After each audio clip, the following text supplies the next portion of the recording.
नमस्कार। पोखराको पहिलो television golden I टेलिभिजनको गोल्डन आई समाचारमा स्वागत छ। म एम विश्वकर्मा। गोल्डन आई समाचारको सुरुमा प्रमुख खबरका शीर्षकहरू। 13औं गणतन्त्र दिवसको अवसरमा राष्ट्रपति विद्यादेवी भण्डारीद्वारा सम्पूर्ण नेपालीमा शुभकामना व्यक्त। कोरोना महामारीका कारण औपचारिक कार्यक्रम भने हुन सकेन।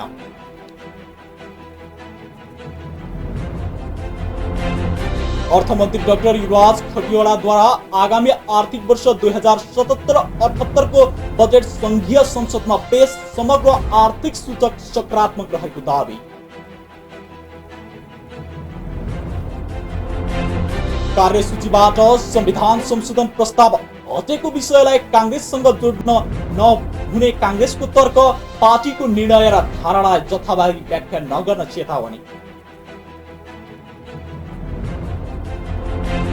विश्वभर कोरोना संक्रमितको संख्या 56 लाख भन्दा बढी। 3,55,615 जनाको कोरोनाका कारण ज्यान गयो।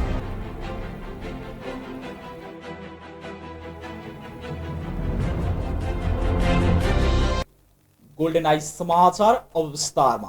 अर्थमन्त्री डाक्टर युवराज खतिवड़ाले आगामी आर्थिक वर्ष 2077-78 को बजेट संघीय संसदमा पेश गर्न भएको छ। बिहीबार बजेट प्रस्तुत गर्दै उहाँले समग्र आर्थिक सूचक सकारात्मक रहेको दावी समेत गर्नु भएको छ। खतिवड़ाले फागुनसम्म आर्थिक सूचकहरू सकारात्मक रहेको बताउँदै कोरोनाका कारण अब चुनौती बढेको समेत बताउनु भयो।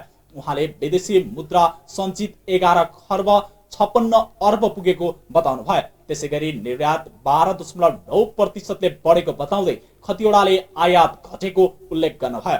चालु आर्थिक वर्षमा लगानी बोर्ड मार्फत 14 खर्ब 35 अर्बको लगानी प्रतिबद्धता प्राप्त भएको अर्थमन्त्रीले बताउनु भयो।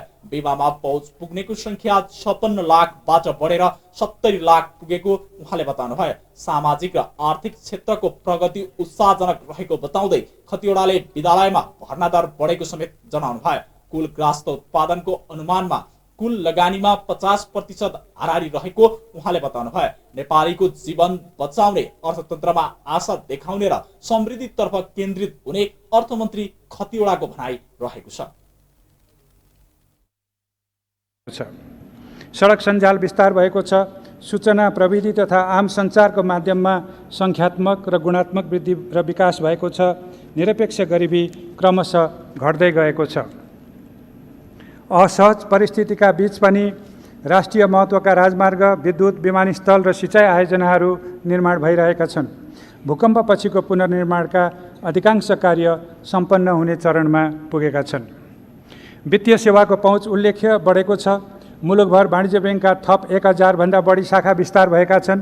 बिमाको पहुँच पुगेको जनसङ्ख्या 56 लाखबाट बढेर 70 लाख पुगेको छ। नीतिगत र प्रणालीगत सुधार मार्फत पुँजी बजारको दायरा फराकिलो बनाइएको छ। वित्तीय कारोबारमा सूचना प्रविधिको प्रयोग व्यापक भएको छ। लगानीलाई प्रोत्साहित गर्न अवलम्बन गरिएका विभिन्न सुधार तथा गत वर्ष सम्पन्न लगानी सम्मेलनको परिणामस्वरूप चालु आर्थिक वर्षमा लगानी बोर्ड मार्फत 14 खर्ब 35 अर्बको लगानी प्रतिबद्धता प्राप्त भएको छ भने रु 1 खर्ब 55 अर्बको प्रत्यक्ष विदेशी लगानी स्वीकृत भएको छ। उद्योग विभाग मार्फत रु 29 अर्ब 82 करोडको लगानी स्वीकृत भएको छ। यो आर्थिक वर्षको 9 महिनासम्म निर्यात 12.9%ले बढेको छ भने आयात 7.5%ले घटेको छ। यसबाट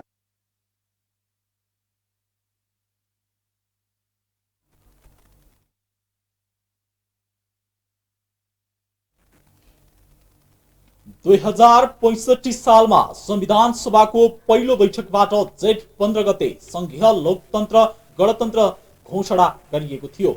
यस वर्ष भने महामारीको रूपमा फैलिएको कोरोना भाइरस नेपालमा पनि दिन प्रतिदिन बढ्दै गइरहेको छ। 2 महिनादेखि देशभर लकडाउन जारी रहेको हुनाले कुनै पनि औपचारिक कार्यक्रम भने गणतन्त्र दिवसको अवसरमा गरिएको छैन। झन्डै 240 वर्षको इतिहास बोकेको शाहवंशीय राजतन्त्रलाई हटाएर नेपालमा गणतन्त्र स्थापना भएको दिन हो।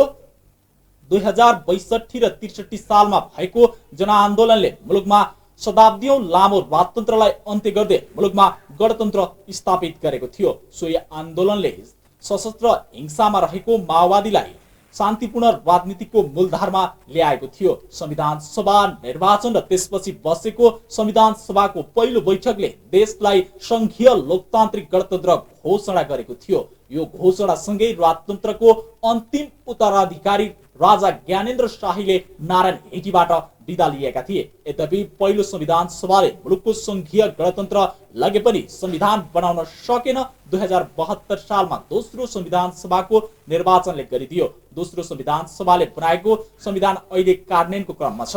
यसै बीच राष्ट्रपति विद्यादेवी भण्डारीले 13औं गणतन्त्र दिवसको अवसरमा स्वदेश तथा विदेशमा रहेका सम्पूर्ण नेपाली दिदी बहिनी तथा दाजुभाइलाई हार्दिक बधाई, सुख, शान्ति र समृद्धिको शुभकामना व्यक्त गर्नु भएको छ।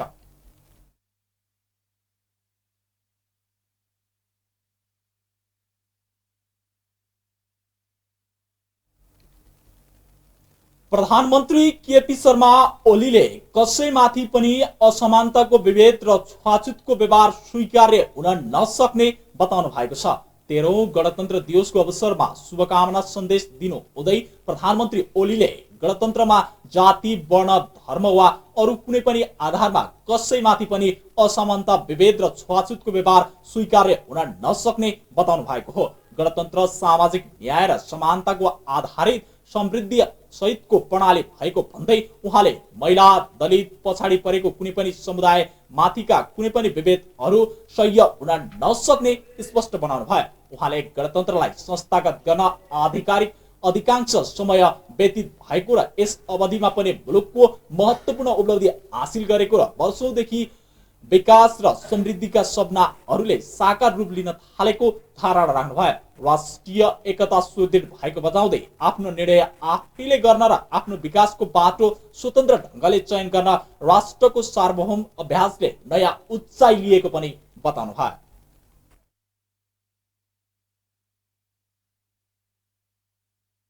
र न्यायपूर्ण प्रबन्ध जरुरी छ। अरू कुनै पनि आधारमा कसैमाथि पनि असमानता, भेदभाव र छुवाछुत जस्तो व्यवहार स्वीकार्य हुन सक्दैन। गणतन्त्र उन्नत लोकतान्त्रिक संस्कार भएको शासन प्रणाली हो। यहाँ विचारहरूबीच स्वस्थ बहस, मान्यताहरूबीच मर्यादित छलफल र असहमतिहरूको निर्वाध अभिव्यक्तिको प्रत्याभूति हुन्छ। तर घृणा, विद्वेष र विभाजन ग्राह्य हुन सक्दैन। गणतन्त्र विगतका अन्य कुनै पनि प्रणालीभन्दा शासन व्यवस्थाका हिसाबले मात्रै नभएर आचरण र व्यवहारले पनि उन्नत र परिष्कृत प्रणाली हो र हुनुपर्दछ। गणतन्त्रमा आफ्ना विचारहरू निर्वाध ढङ्गले अभिव्यक्त गर्न पाउने स्वतन्त्रता हुन्छ, तर आफ्ना विचार या स्वार्थका लागि हिंसा र आतंकको डर। बिहिबार एकै दिन 156 जनामा कोरोना संक्रमण पुष्टि भएको छ। स्वास्थ्य मन्त्रालयका प्रवक्ता डाक्टर विकास देवकोटाले सप्तरी, रौतहट, भरतपुर, सर्लाही, सोलखुम्बु, बजाङ लगायतका बासिन्दामा कोरोना संक्रमण देखिएको जानकारी दिनुभयो। विभिन्न प्रयोगशालामा गरिएको परीक्षणमा एकै दिन यति ठूलो संख्यामा कोरोना पोजिटिभ देखिएको हो। यो सँगै नेपालमा कोरोना संक्रमितको संख्या 1042 पुगेको छ। यस्तै बिहिबार कोरोनाबाट थप 1 जनाको ज्यान गएको छ। ललितपुर बुङमतीका एक पुरुषको मृत्यु भएसँगै नेपालमा कोरोनाबाट मृत्यु हुनेको संख्या 5 पुगेको छ। उहाँले सोबारे जानकारी दिनुभयो। अहिलेसम्म 187 जना डिस्चार्ज भएको उहाँले बताउनुभयो। हालसम्म पीसीआर विधिबाट 60,692 जनाको परीक्षण र आरडीटी विधिबाट 1,20,034 जनाको परीक्षण गरिएको छ भने 86,057 जना क्वारेन्टाइनमा रहेका छन्।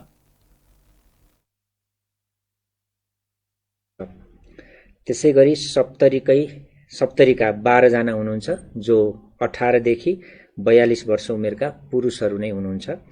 त्यसैगरी सर्लाहीका 7 जना हुनुहुन्छ जो 17 देखि 31 वर्षका पुरुषहरू हुनुहुन्छ। सिराहाका 6 जना 14 देखि 40 वर्ष उमेरका व्यक्तिहरू पुरुषहरू हुनुहुन्छ, उहाँहरू पनि। दोलखाका 2 जना 19 वर्षीय र 20 वर्षीय पुरुष हुनुहुन्छ। त्यसैगरी सोलुखुम्बुका 1 जना 26 वर्षीय पुरुष हुनुहुन्छ। बझाङका 1 जना 55 वर्षीय पुरुष सोलुका हुनुहुन्छ। बझाङको एकजना हुनुहुन्छ, उहाँ चाहिँ सुर्खेतको प्रादेशिक प्रयोगशालामा परीक्षण गरिएको थियो उहाँको नमुना। यसरी सुर्खेतमा गरिने जम्मा 23 जना हुनुहुन्छ, जसमध्ये बझाङका 1 जना जो मैले भने। त्यसपछि सुर्खेतका 13 जना हुनुहुन्छ, 2 र 5 वर्षीय 2 जना बालिका हुनुहुन्छ भने अन्य चाहिँ 11 वर्षदेखि 37 वर्ष उमेरका 7 जना पुरुष र 22 देखि 39 वर्ष उमेरका 4 जना महिला रहनु भएको छ।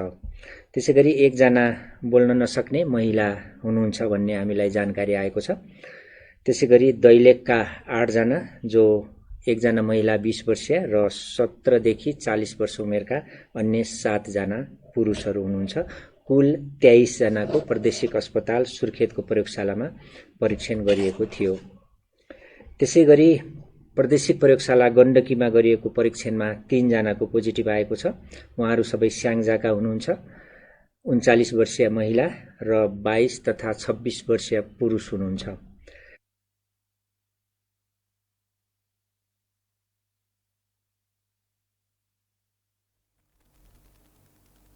प्रमुख प्रतिपक्षी दल नेपाली कांग्रेसले बिहिबारको कार्यसूचीबाट संविधान संशोधन प्रस्ताव हटेको विषयलाई कांग्रेससँग जोड्न गलत भएको जनाएको छ।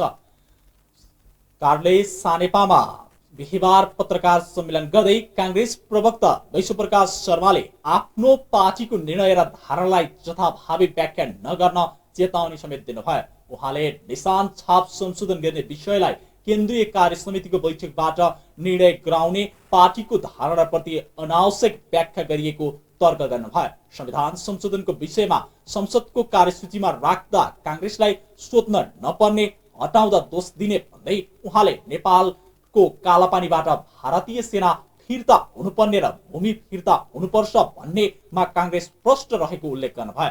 प्रवक्ता शर्माले कोरोना नियन्त्रण गर्न सरकार पूर्ण रूपमा असफल भएको आरोप समेत लगाउनुभयो। राहत वितरण, विदेशमा रहेको उद्धार, सीमामा रहेकालाई भित्र ल्याउने विषयमा सरकारको कार्यक्रम विहीन भएको उहाँको भनाइ छ। उहाँले भूमि फिर्ता ल्याउने विषयमा सरकार पूर्वकाण्डमा लागेको तर्क पनि गर्नुभयो। उहाँले नेपाली कांग्रेसले नेतृत्व गरेको बेला मात्र विभिन्न विषयमा निष्कर्षमा पुगेको इतिहास गरेको दावी गर्दै कांग्रेसले संविधान संशोधनको विषयमा आधिकारिक धारणा तय गर्न शनिबार दिउँसो 1 बजे केन्द्रीय कार्य समितिको बैठक पनि बोलाएको छ। गर्दा नेपाली कांग्रेस पार्टीलाई गाँच्नुपर्ने यो विषय वास्तवमा गम्भीर छ।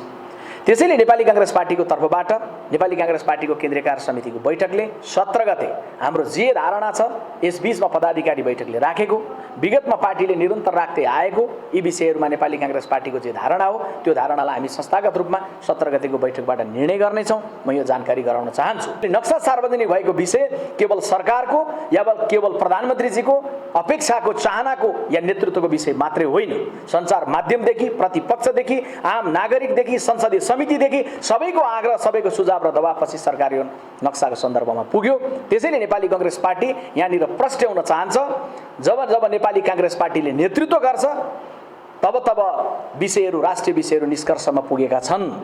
नेपाली कांग्रेस पार्टीले, कम्युनिस्ट पार्टीले दस्तावेजमा त धेरै अगाडि लेख्यो गणतन्त्र, तर जब नेपाली कांग्रेस पार्टीले निर्णय गर्यो तब गणतन्त्रतर्फ यो मुलुक लम्बियो र मुलुकले गणतन्त्र प्राप्त गर्यो। राष्ट्रियताको विषयलाई केन्द्रीय भागमा रहँदै गर्दा अन्य धेरै मुद्दा छोपिएको सुविधा नलिनलाई हामी चेतावनीको भाषामा सरकारलाई आग्रह गर्न चाहन्छौँ। क्वारेन्टाइनमा मान्छे मर्दैछन्, एउटा नागरिकले मर्नु पूर्व एम्बुलेन्समा चढेर अस्पताल जान पाउने कि नपाउने, अस्पतालमा स्लाइन पाउने कि नपाउने, उसको लागि अलिकति भेन्टिलेटरमा बस्ने समय उसले पाउने कि नपाउने, क्वारेन्टाइनमा मृत्यु किन हुन्छ?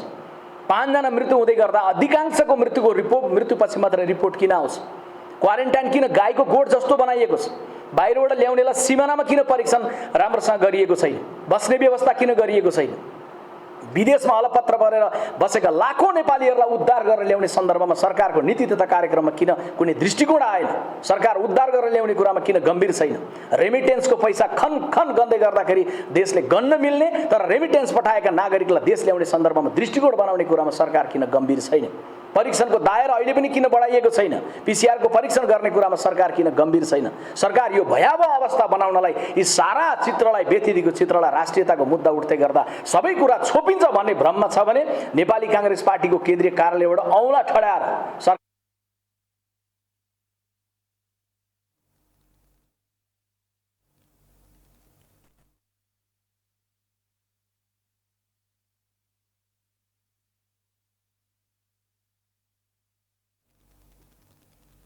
सरकारले कृषि बाली तथा पशुपन्छी बिमाको दायरा थप विस्तार गरी जोखिम न्यूनीकरण गर्न बिमा प्रिमियम अनुदान रकममा वृद्धि गरेको छ। आर्थिक वर्षको बजेट घोषणा गर्दै अर्थमन्त्री डाक्टर युवराज खतिवड़ाले बाली बिमा गर्दा प्रिमियम बापत कृषकले तिर्नुपर्ने रकम बाली उत्पादन भएपछि तिर्नुपर्ने सुविधा उपलब्ध गराइने जानकारी दिनुभयो। गत आर्थिक वर्ष बाली तथा पशुपन्छी बिमा कार्यक्रम अन्तर्गत लाग्ने बिमा शुल्कको 75% अनुदान दिने व्यवस्था गरिएको थियो। आगामी आर्थिक वर्षमा यस वर्ष दायरा थप गरिएको खतिवड़ाले बताउनु भयो। उहाँले कृषि अनुसन्धान पुनरावलोकन गरी संघ प्रदेश र स्थानीय तहमा दोहोरो नपर्ने गरी दिने व्यवस्था गरेको समेत बताउनु भयो। अर्थमन्त्री डाक्टर युवराज खतिवड़ाले उखु उत्पादकलाई अनुदान दिन 95 करोड बजेट छुट्याइएको जानकारी समेत दिनुभयो। त्यस्तै सरकारले फलफूल बिरुवा उत्पादन गर्न 1 करोड 5 लाख सबै स्थानीय तहमा 1 कृषि र 1 पशु प्राविधिक व्यवस्था गर्न 50 करोड बजेट छुट्याएको समेत जानकारी दिनुभयो। अर्थमन्त्री खतिवड़ाले 300 स्थानीय तहमा भूमि बैंक स्थापना गरिने समेत बताउनु भयो। भूमि बैंकमा शेयर लगानी गर्न 50 करोड बजेट विनियोजन गरिएको समेत जानकारी दिनुभयो। विश्वभर कोरोना संक्रमितको संख्या 56,90,951 पुगेको छ। विश्वभर 3,55,615 जनाको कोरोना संक्रमणपछि ज्यान गएको छ। अमेरिकामा मात्रै कोरोना संक्रमणका कारण ज्यान जानेको संख्या 1 लाख नागेको छ। 1,02,76 जनाको ज्यान गएको हो। विश्वभर कोरोना संक्रमणपछि मृत्यु हुनेको संख्या आधारमा अमेरिकामा मात्रै 28.24% को ज्यान गएको छ। बेलायतमा 37,542, इटलीमा 33,072, फ्रान्समा 28,549, स्पेनमा 27,117, ब्राजिलमा 25,598 जनाको कोरोना भाइरसको कारण ज्यान गएको छ। विश्वभर 23,50,071 जना संक्रमितको अहिलेसँग संक्रमण मुक्त भइसकेका छन्। संक्रमण मुक्त हुनेको संख्या अमेरिकामा सर्वाधिक 3,91,508 रहेका छन्। त्यस्तै ब्राजिलमा 1,66,647, जर्मनीमा 1,62,820, स्पेनमा 1,50,376, इटलीमा 1,47,101, रुसमा 1,42,208 जना संक्रमण मुक्त भएका छन्। नेपालमा 886 जना संक्रमण पुष्टि भएको थियो। बुधबार एकै दिनमा 114 जना संक्रमित देखिएको थियो। अहिलेसम्म 51 जिल्लामा संक्रमण देखिएको छ।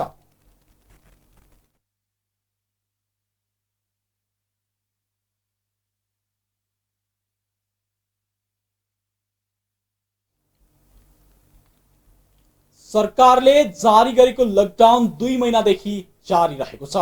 गत वर्ष चीनको वुहानबाट सुरु भएको कोरोनाको संक्रमण बढ्न थालेपछि सरकारले गत चैत 11 गतेदेखि लकडाउन जारी गरेको थियो। तर पछिल्लो पटक लकडाउनको उल्लङ्घन निकै बढ्न थालेको छ। काठमाडौँको विभिन्न चोकमा प्रहरी बसे पनि प्रभावकारी रूपमा जाँच नहुँदा उल्लङ्घन बढेको हो। पछिल्लो पटक लकडाउनलाई जेठ 20 गतेसम्म लम्बाएको छ। जेठ 20 गतेपछि भने लकडाउनको मोडालिटी परिवर्तन गर्ने तयारी सरकारले गरेको छ। लकडाउनमा अत्यावश्यक सेवाका सवारी र पासवाहक सवारी मात्र सञ्चालनमा आउन पाउने भनिए तापनि अन्य सवारी पनि निर्बाध रूपमा गुडेका छन्। पछिल्लो समय काठमाडौँ उपत्यका लगायत मुलुकभर कोरोना संक्रमितको संख्या बढ्दै गएको छ।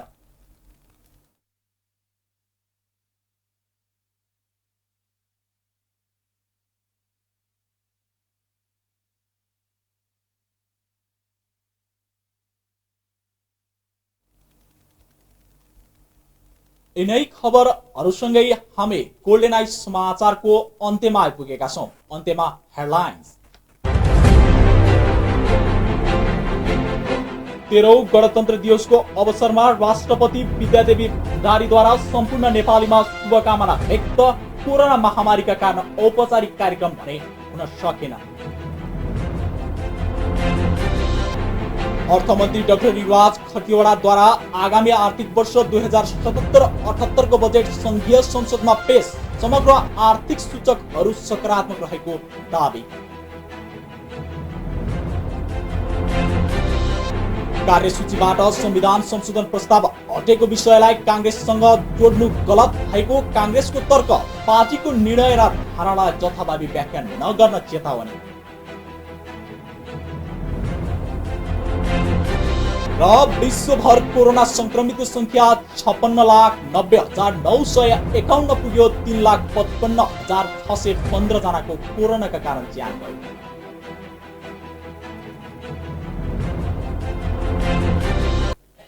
हवस् त आजका लागि गोल्डन आई टेलिभिजनको गोल्डन आई समाचार यही सकन्छ। समाचार कक्षका सम्पूर्ण सहकर्मीसँगै म एम विश्वकर्मा बिदा माग्छु। कोरोनाबाट बच्न बाहिर निस्किँदा अनिवार्य रूपमा मास्कको प्रयोग गरौँ, बेला बेलामा साबुन पानीले हात धुने गरौँ र अल्कोहलयुक्त सेनिटाइजरको प्रयोग गरौँ। Stay home, stay safe. नमस्कार।